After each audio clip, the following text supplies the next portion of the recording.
This is recording for oxygenation day 1. Last week, the computer was not working, so I was unable to record oxygenation day 1, which is COPD. So this is the recording for you, because I know student likes recording. It helps you in your study and your learning process to capture those students who are auditory learners.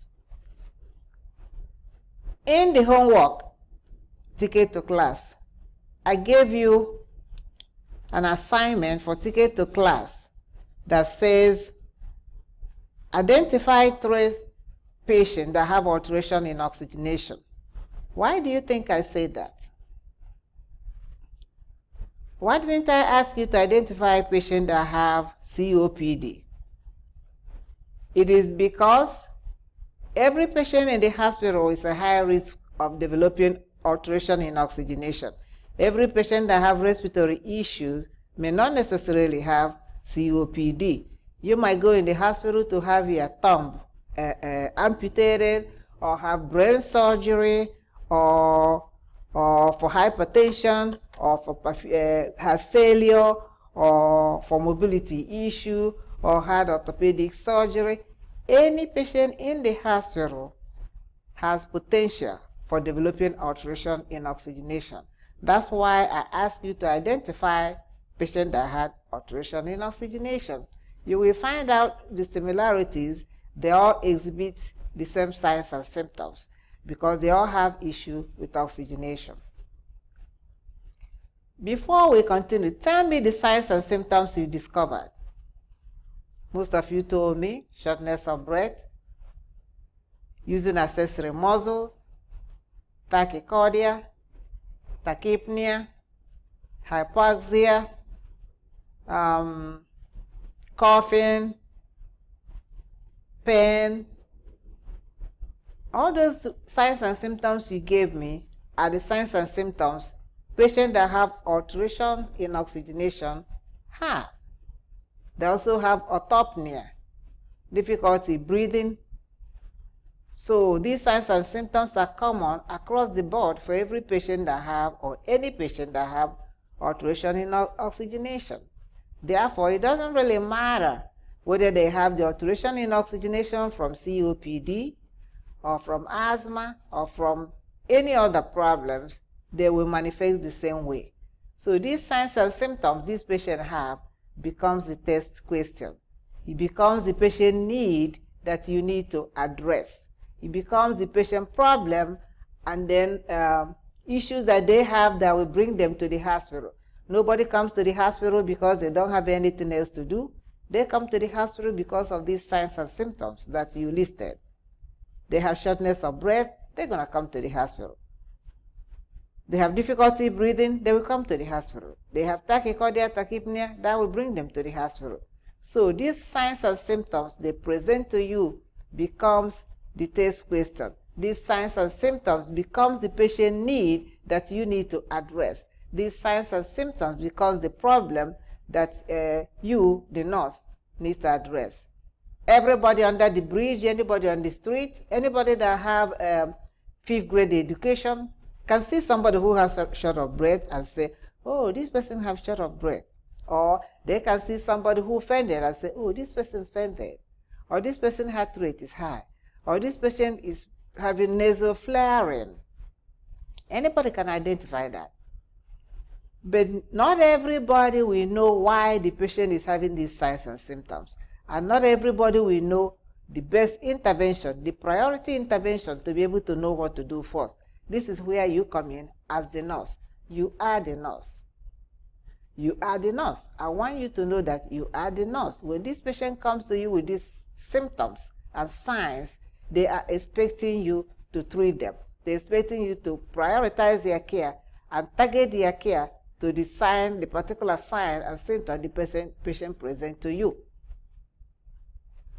So if I have water, if I'm thirsty, I want you to give me water. I don't want you to give me food. If I'm hungry, I want you to give me food. I don't want you to give me water. In as much as they both go through the mouth, but my need is thirsty, I want you to give me water. If my need is food, I'm hungry. I want you to give me food. So these signs and symptoms you told me you identified in the community are the same signs and symptoms any patient that have alteration in oxygenation will have. Before I continue, let's look at our student learning outcomes. The student learning outcomes guide this class. The student learning outcomes is what we look at when we ask test questions. To cover these outcome expectations, we expect the student to know at the end of oxygenation class. Remember the exemplars we have are COPD, asthma, and obstructive sleep apnea. But today our emphasis will be on COPD. That's the exemplar we have today. But the whole oxygenation have the same student learning outcomes. Number one student learning outcome. By the end of this class, the student will be able to interpret assessment data as it relates to the concept. Assessment data. Data is something that's objective. Data is something that you see. That's why in the test questions we have numbers. We have blood pressure. Instead of saying the blood pressure is high or low, we identify that mostly with numbers. We want to know if you know that if the blood pressure is 190/90, that is high. You should be able to interpret that to know if it's high, to be able to know what kind of intervention you give. We have WBC. If a patient has WBC of 25,000, what does that mean? You should be able to interpret this data. Look at the variations of the data. If it's 25 or if it's 9, what do they mean? You should be able to identify those so you can know how to treat the patient. Number two, by the end of the class, the student will be able to prioritize patient actual and or potential problems. The actual problem, the patient comes to you because they have short of breath. That's the actual problem. I want you to treat this short of breath so that it doesn't escalate where the patient will have a respiratory failure. So that it doesn't escalate where the patient is having heart failure.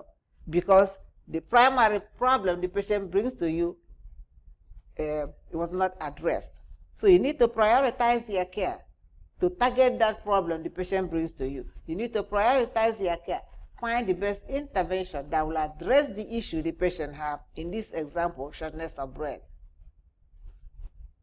By the end of this class, the students will be able to create measurable and achievable short and long-term goals that would optimize patient response to care. What are your outcomes?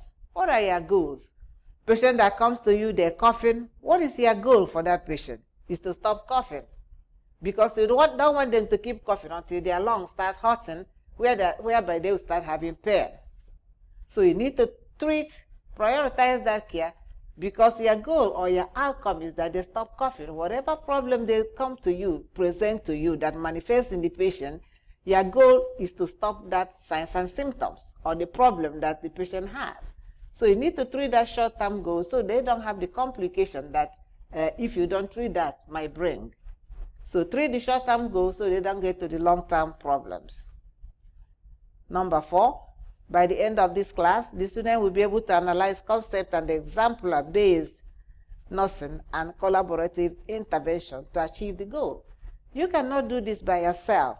Patients that have respiratory issue, especially in this case, today we'll be talking about COPD, you need to collaborate with respiratory therapists, collaborate with physical therapists, collaborate with nutritionists, because you can realize this patient, they don't eat. Because of increased workload of breathing, they don't like to eat. They get emaciated from that not eating. They lose a lot of weight, they look skinny, they're very sick. So you need to collaborate with dietitian to see what kind of food the patient will have. Analyze concept and example based on nursing and collaborative intervention. This is what I just explained. You cannot do it by yourself. Collaborate with even CNA to do your I and O. Evaluate. By the end of this class, the student will be able to evaluate expected patient responses, progression, and effectiveness. By the end of this class, after you have intervened, given the patient, intervene with the problem the patient presents to you, it's not always you don't always achieve your goal or achieve the outcome expectation you have in your mind. So that means you have to always go back and evaluate your intervention. You have to evaluate your intervention to be able to know if your intervention is working or not, to see if the patient feels better. And again, if the patient don't feel better, you need to go to another form of intervention. But you're not going to know if what you did worked unless you evaluate. Don't ever assume because you intervene will resolve the problem the patient have. The patient might have short of breath, you raise the head of the bed up, or you give them oxygen. They might still have short of breath. So what do you do next? You're not going to know they still have it if you don't go back and evaluate your intervention. So always evaluate your intervention to see if it improved the outcome. You have the outcome expectation you plan on having, if the patient has improved, or if the patient is the same, or if the patient is getting worse. So always reevaluate to look at that. So this is the SLA that will guide the class, and this is the SLA that we follow when we set exams also.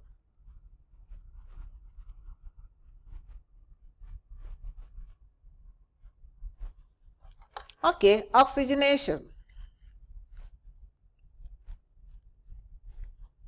COPD. Tell me what comes to your mind when you think about COPD. COPD stands for what? Chronic obstructive pulmonary disease. Chronic means long term. Pulmonary means lung, the lung. Chronic means, C means chronic, something that lasts a long time. O means obstruction, something that prevents something from getting from point A to B. In this case, there's something that's obstructing the airway that prevents oxygen from getting from the atmospheric air to the alveoli where it matters. P means pulmonary, which is lung disease. So when you're looking at chronic obstructive pulmonary disease, there are two disease entities that constitute COPD. One of them is bronchitis. I want you to think of thick sputum anytime you hear the word bronchitis. Bronchitis means those patients have a lot of thick sputum. And when they have a lot of thick sputum, it occludes the airway. When you look at these grapes that I have, in a normal respiration, you inhale goes through the stem of this grape. This grape represents the trachea, bronchial. The grape itself represents alveoli.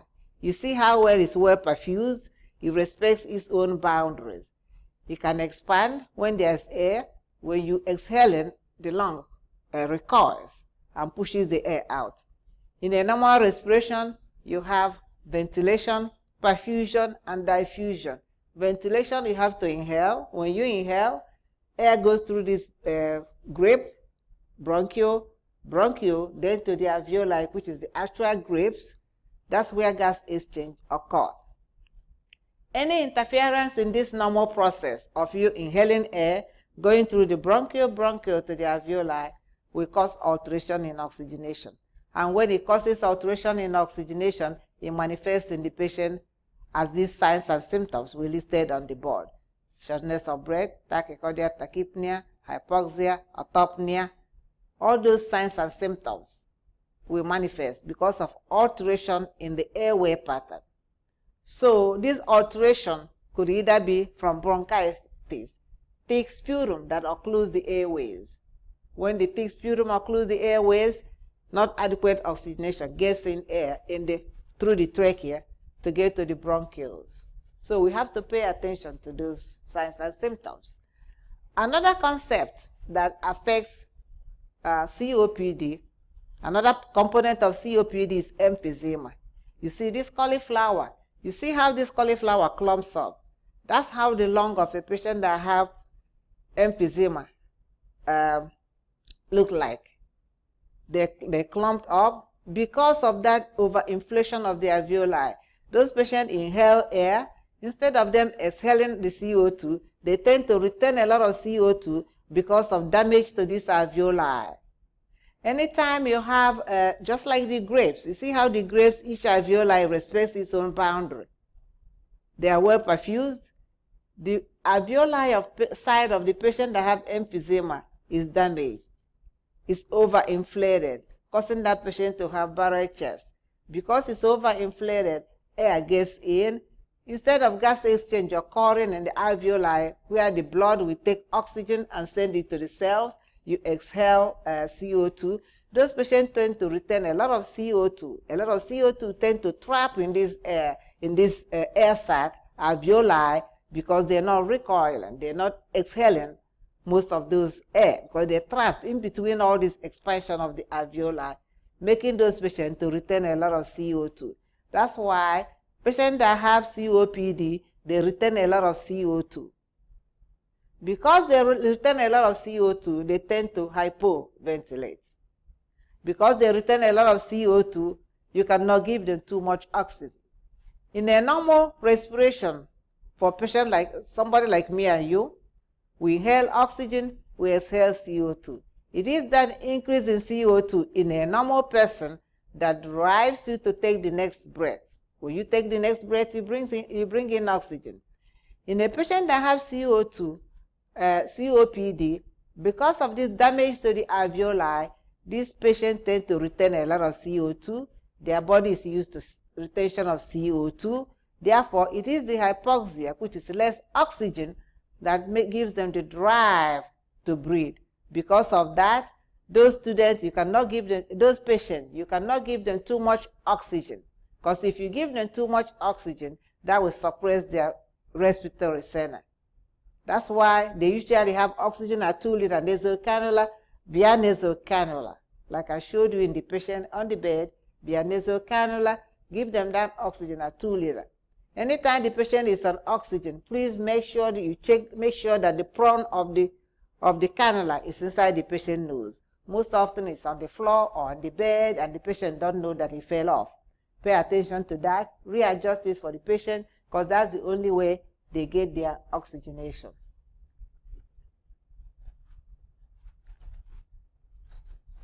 Now we have these signs and symptoms.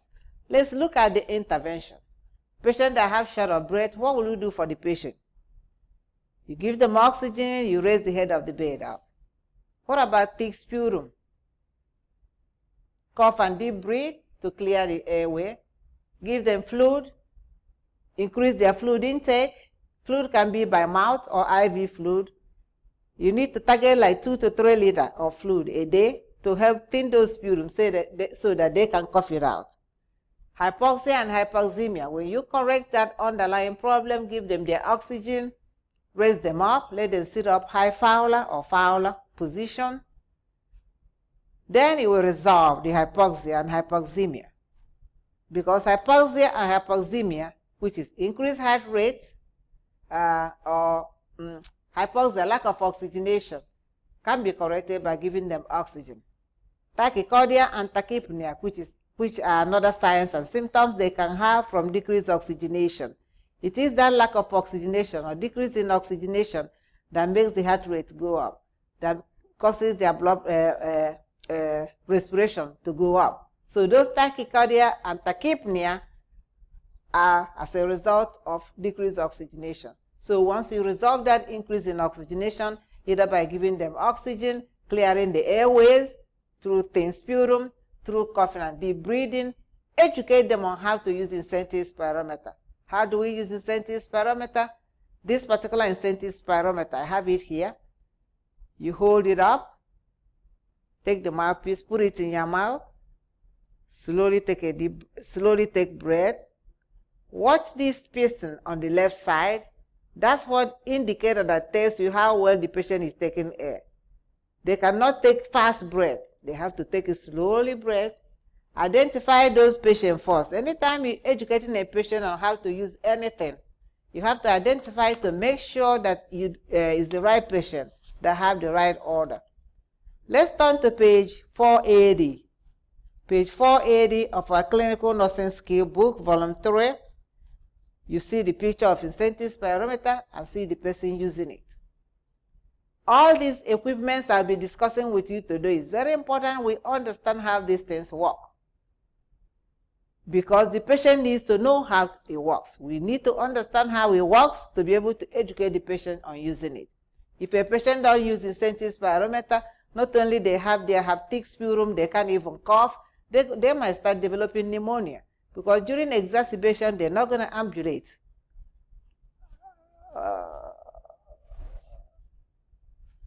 They're not going to ambulate.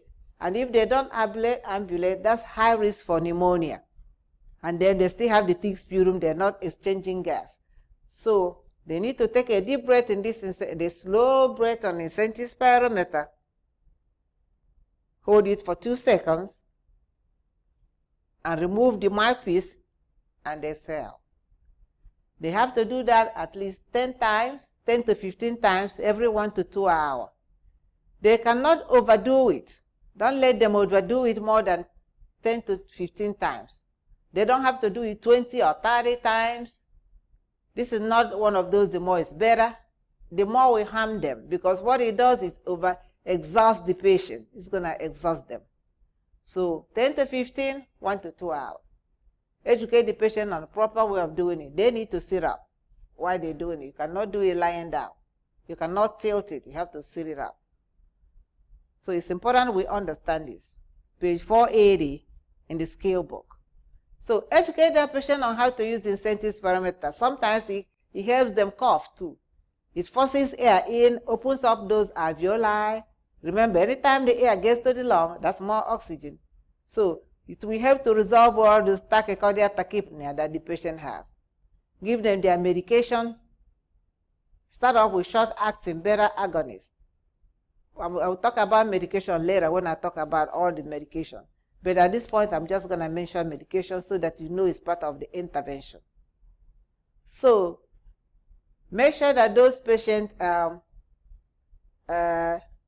you intervene appropriately based on the signs and symptoms that they bring. They also educate them on pulse-sleep breathing. What is pulse-sleep breathing? Pulse-sleep breathing, because when they have COPD exacerbation, they might have anxiety. Because again, they're going to have difficulty breathing. Pulse-sleep breathing, you take in the breath and pulse your lips and push on your diaphragm of the abdomen and exhale.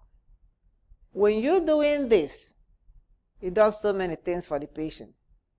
It prolongs their exhalation. Remember, they retain a lot of CO2 because they hypoventilate. It prolongs that exhalation in an attempt to exhale more CO2. It also calms their anxiety. When it calms the anxiety, it helps them to breathe better. When they breathe better, they get more oxygen in. So pulse-sleep breathing is one of those interventions to educate the patient to improve their breathing pattern. The patient don't eat, they have difficulty eating because of hypoxia. So what will you do? What is your nursing intervention? Nursing intervention, small frequent meals. Give them small meals that they can eat. This is not the patient that will eat 3 square meals a day. This is the patient that when the dietary brings food, they will tell you the family member will bring their food. Oh, my baby mama will bring me food. My baby daddy will bring me food. Nobody's bringing them food. They don't have family member to bring them anything. But they don't want you to feel bad, so they tell you, well, somebody will bring me food. This patient is exhausted. Just the act of breathing increases their metabolism. The increased workload of breathing increases the metabolic rate in the body.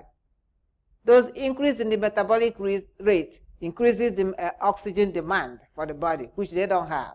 So it gives them exhaustion. So they tell you they won't eat. So small meals a day. This is somebody you're going to put crackers on the table side, put juice on the side, something you don't have to refrigerate so that they can eat it at their will, nibble on it all day. So that's how you take care of that nutrition. Educate them on smoking cessation.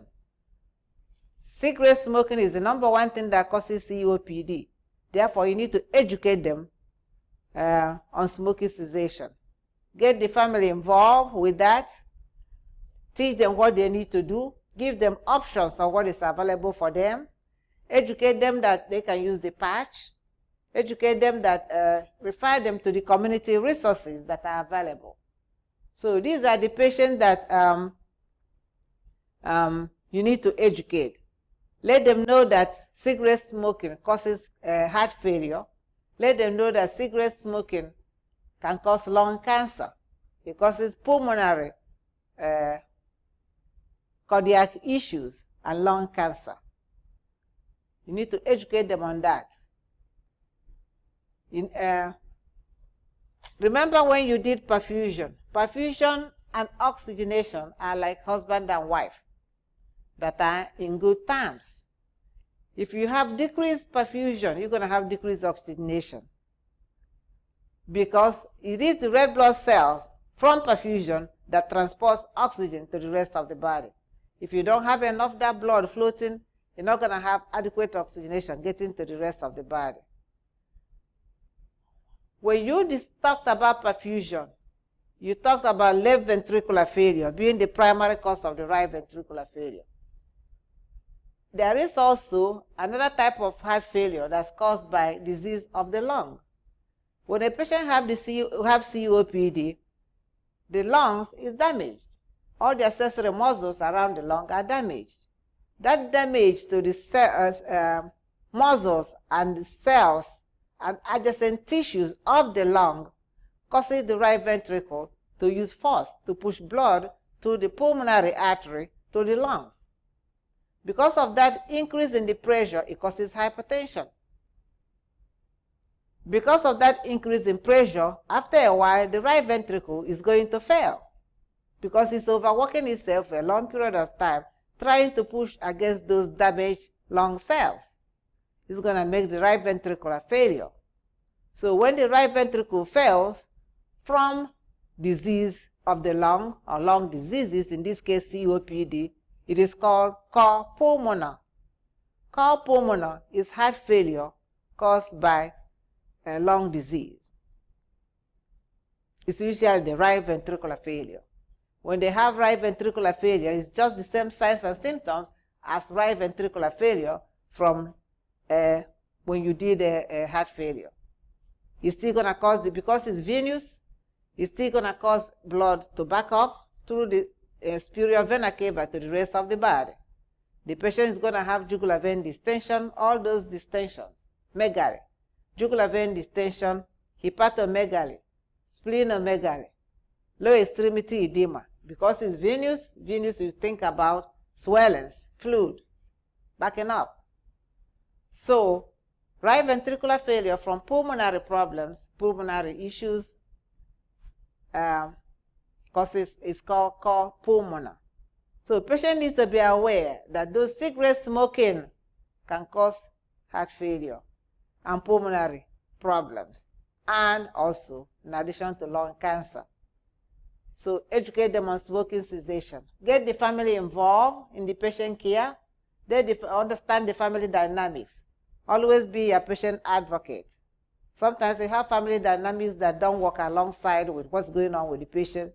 Be a patient advocate. If you need to call social worker or call the case manager to get involved, do that.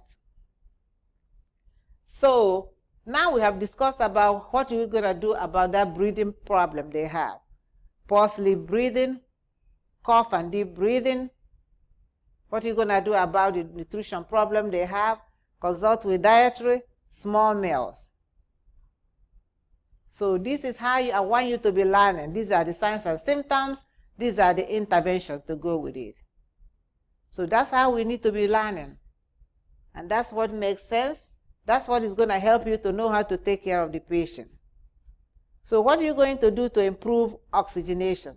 Remember, the goal of this oxygenation class is to improve oxygen and reduce carbon dioxide retention on this COPD patient. That's the goal. Increase that oxygen supply reduce CO2 by everything we have discussed so far. Promote airway clearance, monitor the arterial blood gas. You have to weigh that patient every day, assist them in cough and deep breathing, give them expectorants, bronchodilators to open up that airway so that they can breathe better. Monitor oxygen therapy and the arterial blood gas. Check their pulse ox to monitor the status of their oxygen. Check the arterial blood gas. These patients with COPD have respiratory acidosis because they retain CO2. So that means their pH has to be lower than 7.35. What is the normal pH? 7.35 to 7.45. When they have COPD, their pH is low, 7.35. And their PCO2 is high because they retain a lot of CO2. So their CO2 is high. And when it's high, the normal PCO2, you remove 7 in the pH, it becomes 35 to 45. So the normal PCO2 is 35 to 45. For patients that have COPD, because they retain a lot of CO2, their PCO2 is greater than 45. The bicarb, 24 to 28 is normal. Depending on what's going on with that patient, it's usually within normal limit when they first come, because that's acute phase. So their bicarb might be 25 or 26 within normal range. The PaO2, which is the partial oxygenation, the amount of oxygen that's dissolved in the blood is partial oxygenation. And you get that only from arterial blood gas. You don't get it by just drawing venous blood like we normally draw CBC and draw other blood. You get it from the arterial blood. Because it's partial oxygenation, it starts off low. So normal is 80 to 100. That's normal. So somebody that has partial oxygenation of 80 is good. But when you're looking at SaO2, which is O2 sat, which is what you do in the hospital every day when you do the O2 sat with vital signs, that's peripheral. It starts off high. 95 to 100 is normal. I want you to pay close attention to the difference between PaO2 and SaO2. Because the partial oxygenation starts off at 80, that's normal. If you have a patient that have saturation that starts at 80, or the patient's SaO2 is 80, that is abnormal. So you need to pay attention to that so that when you interpret these values, you will be able to know if they have hypoxia, which is lack of oxygenation, or not. So those patients stay in respiratory acidosis because they retain a lot of CO2 from damage to the alveoli. Medication. If you look at the MAR I gave you, I have 2 patients MAR from the hospital. Why did I do that?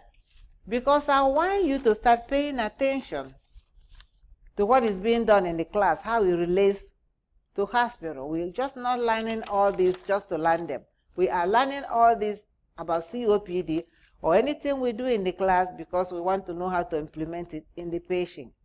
So these 2 patients, one of them has cystic fibrosis exacerbation, the other one has asthma, CHF, CAD, COPD, CKD, AVR.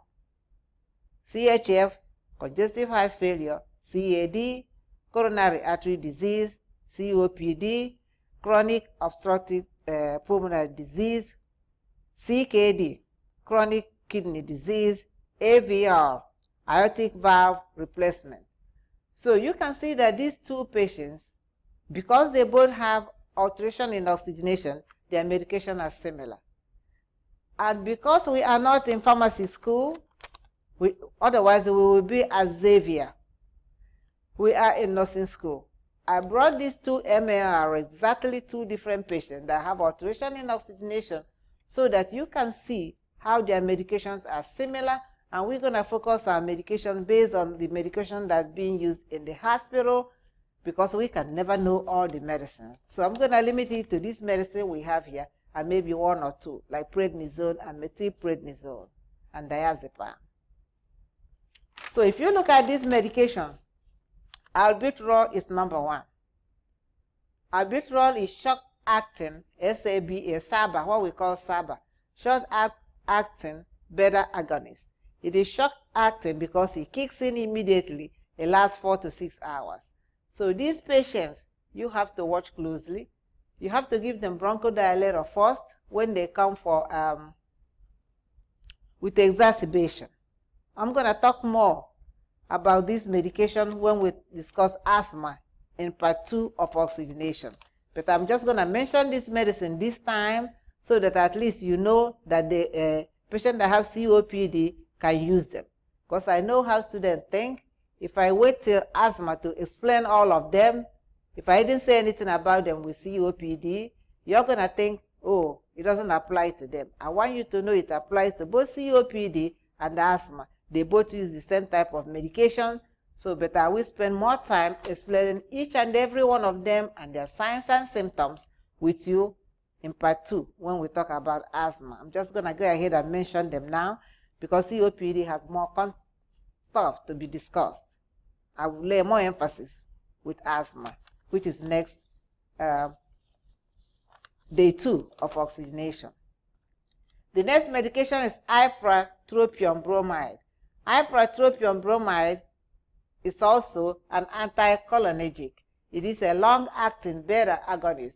You don't give it first on the patient. And those patients that have glaucoma, you cannot give them ipratropium bromide because it's contraindicated with them. Another medicine we have in that paper, in the MLR again, is alprazolam. Alprazolam is anti-anxiety. So those patients, because they cannot breathe, they tend to have anxiety. Give them anxiety medication so that will help to calm their anxiety down. Another medicine is prednisone or methylprednisone. Prednisone is steroids.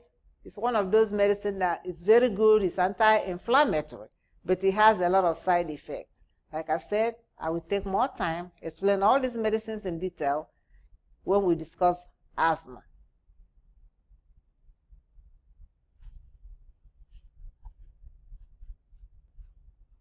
It is important that we pay attention again to how to take care of patients. It's very, very important.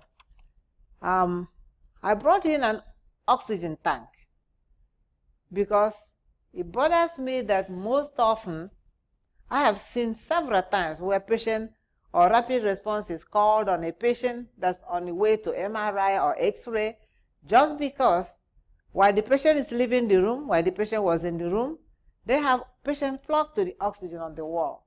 But when the patient left en route to X-ray, they transport this patient on oxygen tank and nobody pays attention to see whether the oxygen tank was even if there was oxygen in the tank, nor even nobody pays attention to see to make sure that the oxygen tank is even turned on. So if you look on your skill book, page 489, you see an example of oxygen tank. This oxygen tank has valve that you need to turn on, the air pressure or the valve that will turn it on, set the oxygen to whatever liter you want it. Go to a 2 liter, you turn it on here. Then this side tells you to be able to even see if they have oxygen in there. There's the oxygen holder, which is this one that rolls it up and down, is the holder. It is very important that we look at the flow meter of the oxygen at the neck of the oxygen to make sure that you turn it on to look to see, turn it to whatever gauge you want it on. Check the pressure gauge in front of the tank to see the amount of oxygen you have in there. This round here, the front, is the pressure gauge. Here is the valve that you have to turn on to set the oxygen in the meter that you need it. It is very important that we look at all these parts of the air to make sure you have a full tank of oxygen, or even at least somewhere in the middle before you transport a patient for any procedure. Pay attention to that because very often I've seen the patient, this nasal cannula is not going in so well in the face, in the nose and everything, but the tank is empty or nobody turned it on.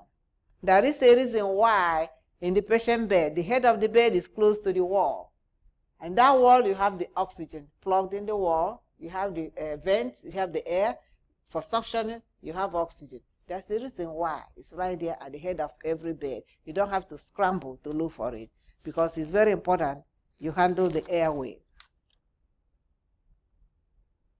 So pay attention to everything you do for your patient, because there's reason for everything that we do. Pay attention to the order you do them. Pay attention to the problem the patient presents to you, because that problem they present to you is the need that they have. So all your intervention will be targeted towards the problem the patient has. All the intervention you have to prioritize it. Which of these intervention is the utmost intervention that will treat this problem that the patient brings to me, that will have the best utmost outcome? That's how you deal with that.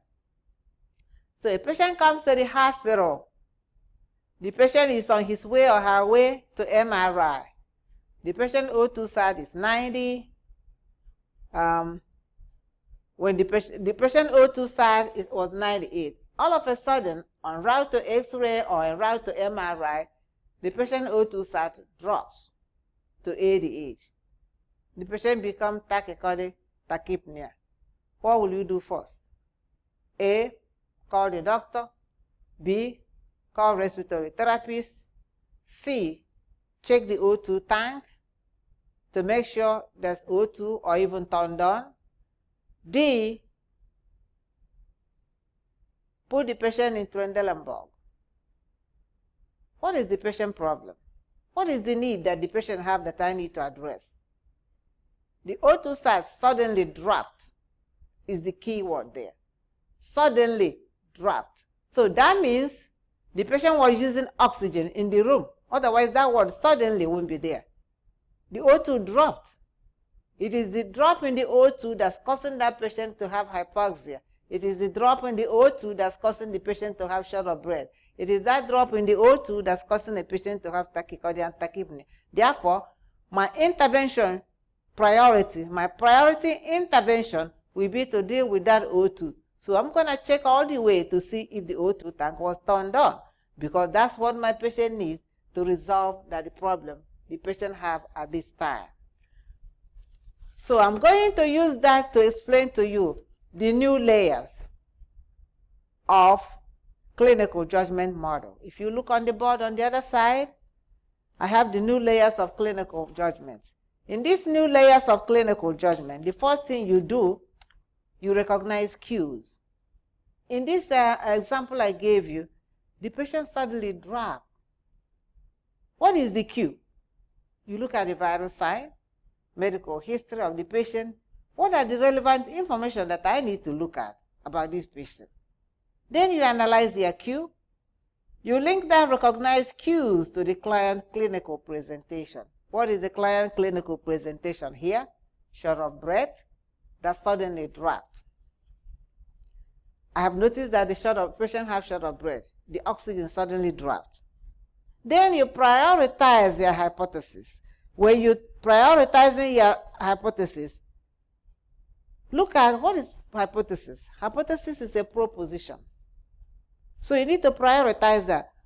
Is it something that's urgent that I have to do now? Or do I have to go do something else and come back? You generate solution. When you're generating solution, you are identifying expected outcome that you need on this patient. The O2 suddenly drops. So what am I going to do? My outcome have to be, how will I bring this O2 back up to the normal range or closest to normal range as possible? Because that's the problem this patient has. Once I have identified my outcomes, I need to take action. Implement the solution that addresses the highest priority. What is the solution that addresses the highest priority? The solution that addresses the highest priority that will improve the most outcome that I want on this patient is give the patient oxygen, in this example that I have. So once you have identified, address that highest priority, you evaluate your outcome. You give the patient oxygen, then you have to evaluate. How do you evaluate? Check the patient pulse ox. As you check the pulse ox, it's going to tell you what the oxygen saturation is. So the new layers of clinical judgment is just kind of like using the ADPI. But to me, when you use the ADPI, assess, diagnose, plan, intervene, and evaluate. I prefer the layers of clinical judgment because it kind of tells me what to do as a nurse, how to prioritize my intervention, and also evaluate my intervention. While on the other hand, the art pie to me is kind of like listing what I need to do without prioritizing. It's telling you, oh, you need to intervene, you need to plan your care, you intervene. It's not telling you how to link those interventions and how to address those interventions and how to prioritize and what will you do first. It is very important we understand what to do first in every patient's signs and symptoms that we are addressing. Somebody stopped me during break and asked me, is this new layers of clinical judgment what we're going to do in the test? It's not what you're going to do in the test. It's kind of asking me, is this ADPI, which we've been using in level 1, be in the test? Everything is not test. We have to be able to know how to care for the patient. If you understand the mechanisms and how to critically think, you're going to have a better outcome on how to care for the patient. You have to learn how to translate all that things we're learning in the class into the patient care, because that's where it matters most. So look at the layers of clinical judgment model as ADPI.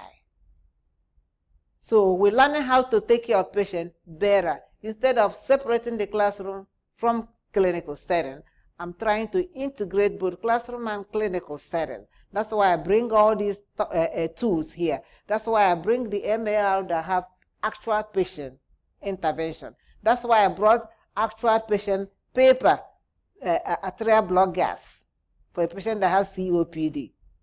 We interpret it in the class.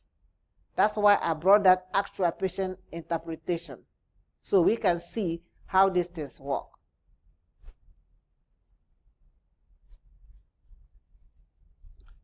So let's look at,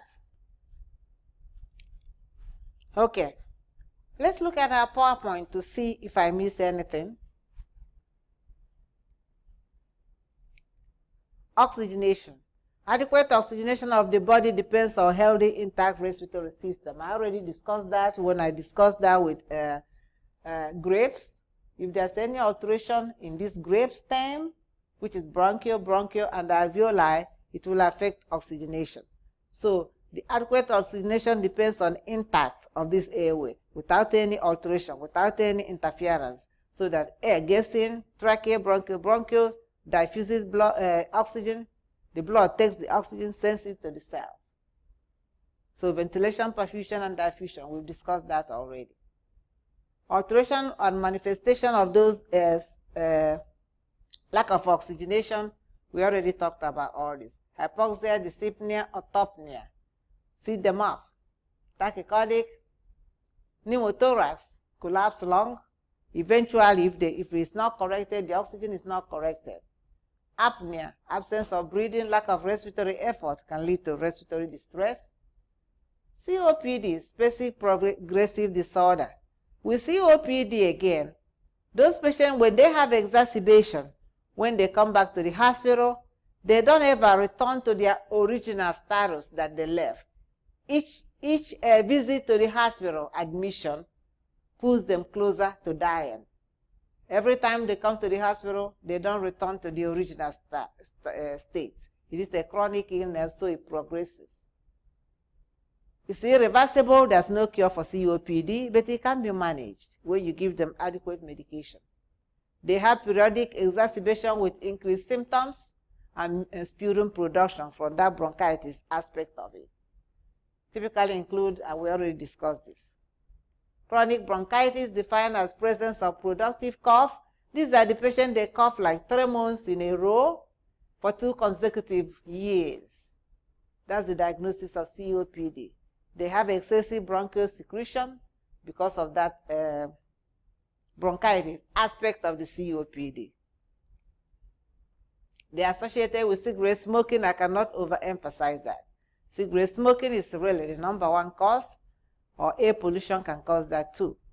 You need to educate them on smoking cessation, educate them that cigarette can cause cardiopulmonary problems, cardio being heart, pulmonary being lung.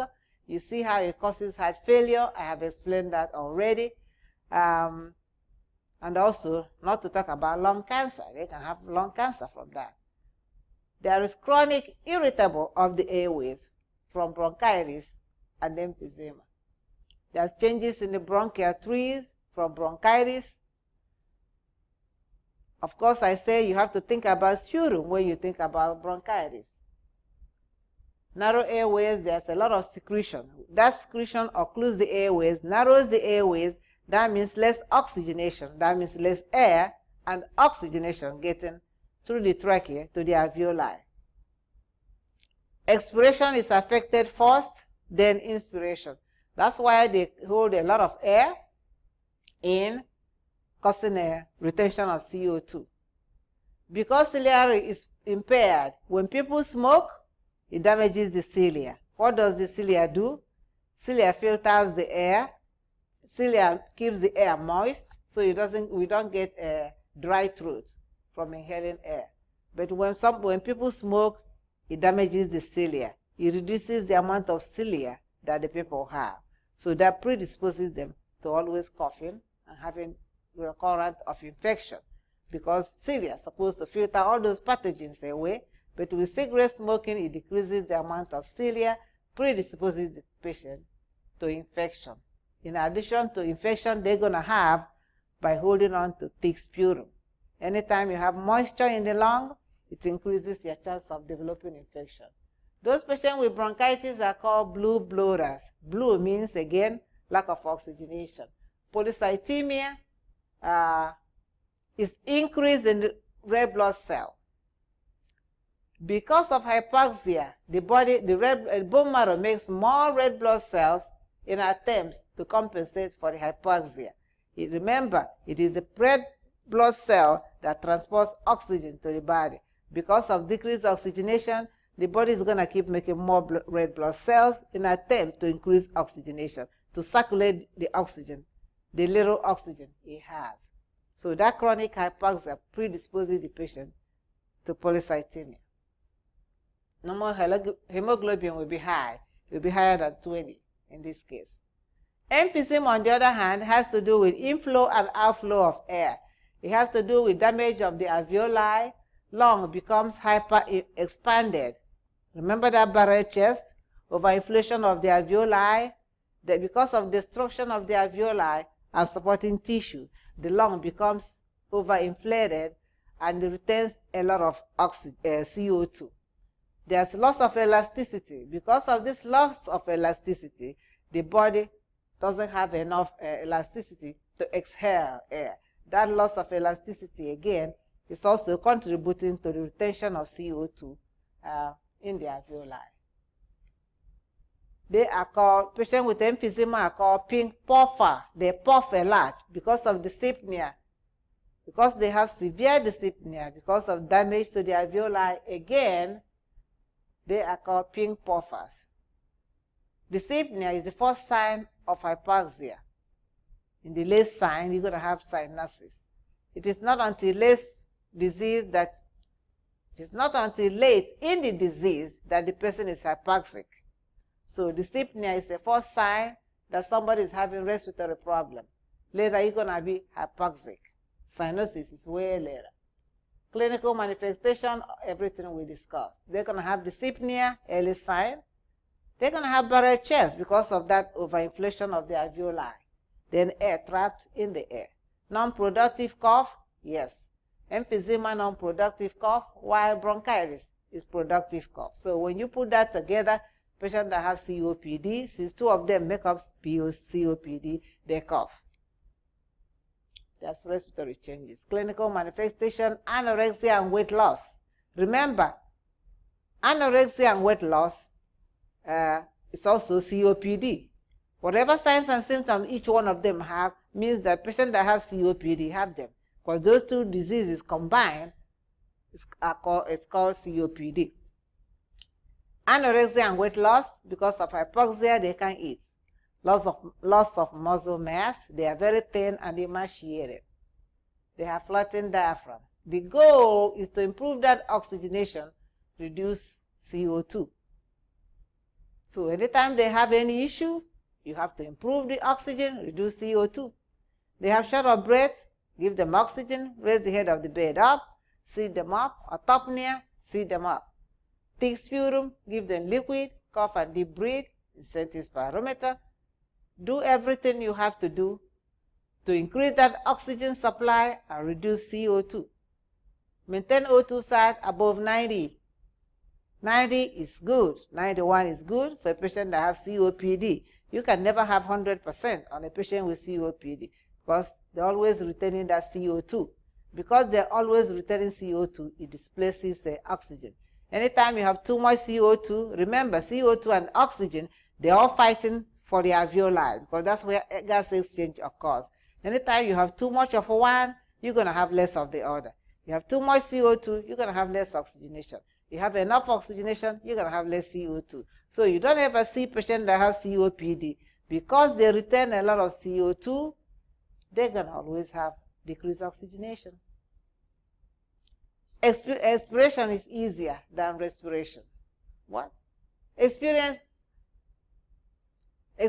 ease of respiration. You have to make sure that they can breathe better. That's what all the tongue twister is all about.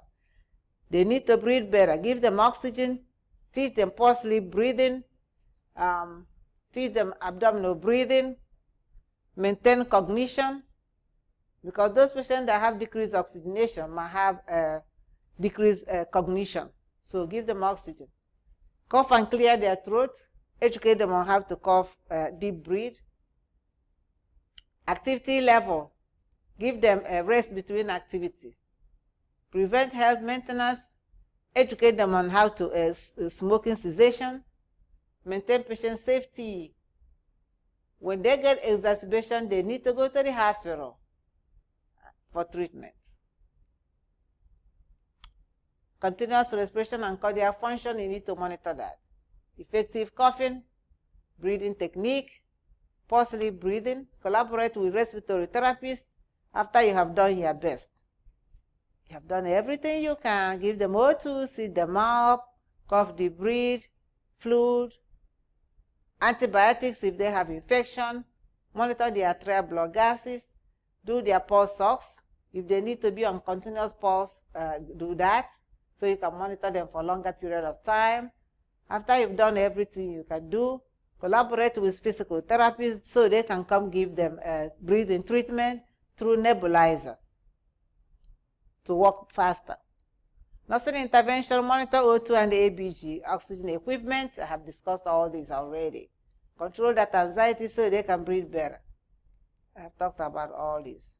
Monitor their cardiac status because cardiac also, lack of oxygen can cause cardiac problems. So make sure you monitor their cardiac also. Fluid, 2 to 3 liters a day. Control that anxiety. Control that anxiety so that they can breathe better. So they can focus on breathing by giving them their medication for anxiety so they can focus on the breathing and getting more oxygen. Promote airway clearance. How do we do that? Assess respiratory status. Monitor the arterial blood gas. Weigh the patient daily. Hydration assessment. Accurate INO becomes important. So you need to work with CNA. Collaborate with CNA to do your intake and output. Encourage fluid intake unless contraindicated. Place the patient in high Fowler position to clear their airways. Use incentive spirometer, cough and deep breathe. Give them expectorants. Record their O2 sat. Watch their mental status because changing level of consciousness is a sign of decreased oxygenation. Or restlessness is a sign of decreased oxygenation. Watch those. Enhance breathing pattern. Monitor their lab values, WBC, indication that having infection. Assist with the ADL. Provide rest between activity so that they cannot feel overexhaustion. Decreased oxygenation, hypoxia, and hypoxemia will exhaust them. So space out the activity, rest between activity. Teach pulse-sleep breathing, abdominal breathing. Improves lung expansion. Give them medicine as ordered. Prepare for intubation if everything else fails. Promote activity level, because when they start doing activity, that forces them to take deep breath. So they still need to participate in activities, but not too much to overexert themselves. Just involve physical therapy to help them out. To have rest between activities. Discuss the importance of resting between activities to conserve their energy so they don't get overexhausted. Build the exercise plan to meet patient level. Promote balanced nutrition. They still have to eat something. They are emaciated, having difficulty breathing. That difficulty breathing exhausts them, increases their metabolic rate in the body, increases oxygen demand in the body. So oxygen supply is less than oxygen they have. So it exhausts them. So you have to separate, make sure that they eat small meals, more frequent meals. It's very important that you do that. Keep snacks at the bedside. Patients are seated in high fowler when they eat. Give them mouth care so that they can taste the food. Assist the patient to choose preferred food. Collaborate with dietitian so that the patient can pick what kind of food they want. This is not the patient you have to monitor their diet. They need to eat anything they want. High calorie, high fiber, high protein, high everything. They need to eat it. Because they don't have any, they're very emaciated. They will look so skinny, so they lose weight a lot. And they're not losing weight to be in Hollywood. They are losing weight because of hypoxia. They can't eat. Promote family coping. Always be a patient advocate. I cannot overemphasize that. Sometimes, even though the family helps, some families have some unusual dynamics that interferes with patient care. Always be a patient advocate. Get the case manager involved. Involve social service. Encourage smoking cessation, because smoking is the #1 cause of COPD. Assess patient knowledge. Find out what they know and what they don't know. Refer them to people outreach in the community. Empower the patient. Spend time with the patient, acknowledge their concern. Complication. If everything else fails, the patient is deteriorating, there's increase in hypoxia, hypopnea, worsening of airway obstruction, decrease in level of consciousness. Prepare for intubation and mechanical ventilation. That patient needs to be transferred to ICU because it's worsening. There's nothing else you can do. You are not able to meet the outcome. Patient needs to be transferred because of increased hypoxia. When a patient has too much CO2, that can kill them. Even though that those patients retain CO2, their PCO2 can never be extremely high. When it's too high, they can die from it. This is what is killing all these people in the community that are using drugs. They are suppressing their respiratory center. They are putting themselves into severe respiratory acidosis. That's why they die. They slowly die in their sleep because of that severe respiratory acidosis. So these patients that have COPD already have acidosis. But if it's increasing worse, there's increased hypoxia. Also remember, hypoxia means less oxygenation. If there's increased hypoxia, that means there's too much CO2, hypercapnia, and that will keep that patient suppressed. They stay in respiratory acidosis even longer and worsening. Therefore, it's not a good thing. It's a worsening situation because of the word increase in hypoxia means less oxygen. Too much CO2 then is displacing oxygen. Remember I said, when one is high, it's replacing the other. So too much CO2 means less oxygen in the place because they're both fighting for the same thing. So you need to watch that, and then patient needs to be transferred to ICU if that fails. Complication. Respiratory failure complication, acute exacerbation. So when it gets worse like that, patient needs to be transferred to ICU. And then you prepare for intubation. Any question? And this is my story, and I'm sticking to it.